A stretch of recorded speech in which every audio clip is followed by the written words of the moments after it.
जो निरहुआ जो जीता हुआ है मदारी है। अब उसकी चाल सब लोग समझ गए हैं, उसे जीत नहीं पाए।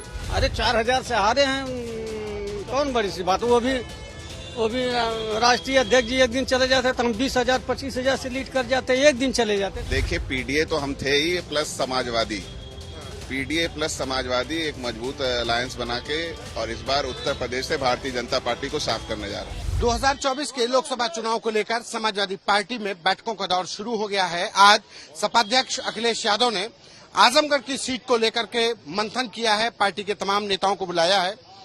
आजमगढ़ से आए तमाम समाजवादी पार्टी के नेता निकल रहे हैं, पार्टी की बैठक खत्म हो गई है।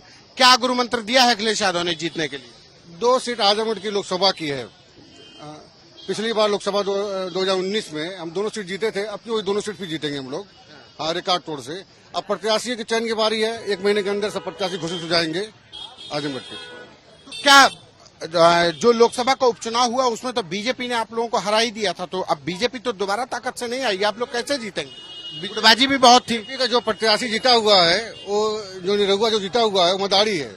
अब उसकी चाल सब लोग समझ गए हैं, उसे जीत नहीं पाए, हार जाएगा चुनाव। कैसे हार जाएंगे? कोई रणनीति है? क्योंकि बीजेपी के पास तो इतना बड़ा संगठन है। हमारे पास पूरा संगठन है आजमगढ़ का। हाँ, पूरा संगठन। अब ये जो चुनाव हुआ चेयरमैन नगर पालिका का, हम 8 चेयरमैन लेकर आए आजमगढ़ से।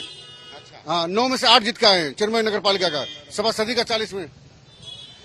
आप लोग भी किस तरीके, और भी तमाम लोग हैं जो निकल रहे हैं इन्हीं से। समाजवादी पार्टी के जो तमाम नेता हैं आजमगढ़ से आए थे, आप भी।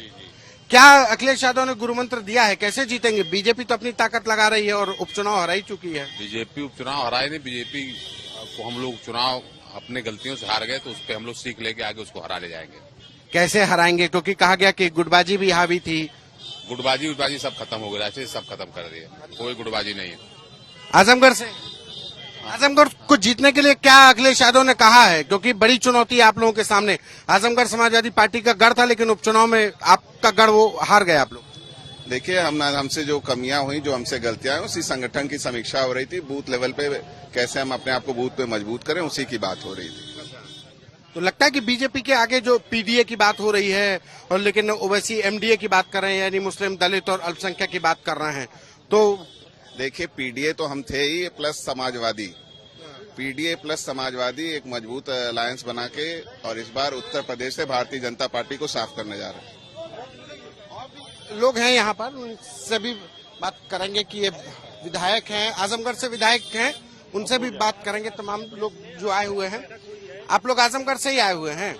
अच्छा, विधायक हैं, तमाम लोग हैं। आप आजमगढ़ से आए? जी जी, आजमगढ़ जीतेंगे आप लोग? बिल्कुल। चुनाव कैसे?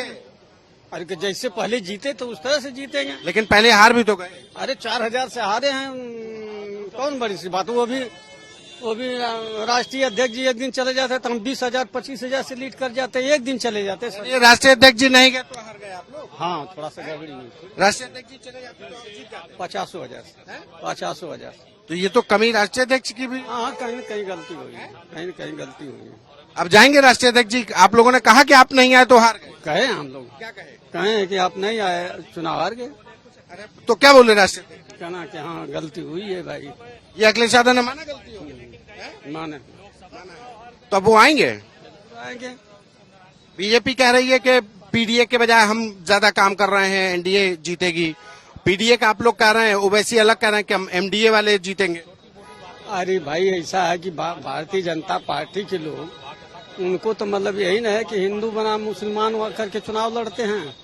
जब चुनाव आता है तो पाकिस्तान दिखाते हैं, जब यहाँ जो है पाकिस्तान दिखाते हैं।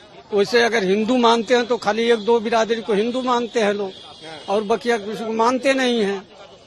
हिंदू की बात करते हैं, चमार को हिंदू मानते नहीं, यादव को हिंदू मानते नहीं, लोहार को हर कोई हिंदू मानते। समाजवादी पार्टी के विधायक जी भी है। क्या गुरु मंत्र दिया है आजमगढ़ को जीतने के लिए? क्या किलेबंदी कर रहे हैं? राष्ट्रीय अध्यक्ष जी ने कहा है कि सारे कार्यकर्ता और नेता संगठित हों और भारतीय जनता पार्टी की चालाकियों और बारीकियों को पकड़ें, और 2024 के चुनाव में आजमगढ़ से दोनों सीटों पर समाजवादी पार्टी का झंडा फहराएं।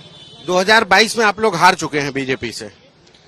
2022 में क्यों हारे? 2022 में 200 सीटों पर समाजवादी पार्टी के एमएलए जीते।